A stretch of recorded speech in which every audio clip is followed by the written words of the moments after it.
வணக்கம் நண்பர்களே. நாம் யார் சொத்தை வாங்கக்கூடாது, யார் சொத்தை அணிவிக்கக்கூடாது அப்படிங்கிற ஒரு ஜோதிட சாஸ்திர சொல்லப்பட்ட ஒரு உண்மை நிகழ்வாகும்னு வச்சுங்களேன். அதாவது சிவன் சொத்து குலநாசம் என்று ஒரு பழமொழி உண்டு. சிவன் சொத்தை வாங்குவதோ, அணிவிப்பதோ பெரும் அவங்களுக்கு தோஷத்தை உண்டாக்கும். அதே மாதிரி பங்காளி சொத்து அபகரிப்பது, வாங்குவது அவ்வளோ சிறப்பு இல்லை. அனுபவிப்பது ஒரு சிறப்பு இல்லை.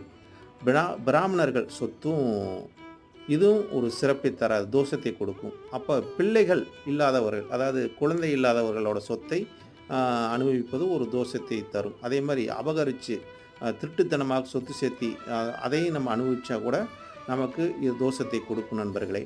அதனால் பல சோதனைகளையும் இதை நேரிடும். நமக்கு அனுபவிக்கிறவங்களுக்கு தோஷத்தை உண்டாக்கும். எனவே இந்த மாதிரி ஒரு சொத்துக்கள் மேல் நம்ம வாங்கவோ, அதை அணிவிக்கவோ, சொந்தம் கொண்டாடவோ, உரிமை எடுத்துக்கொள்வதோ அது நமக்கு வரும் சந்ததி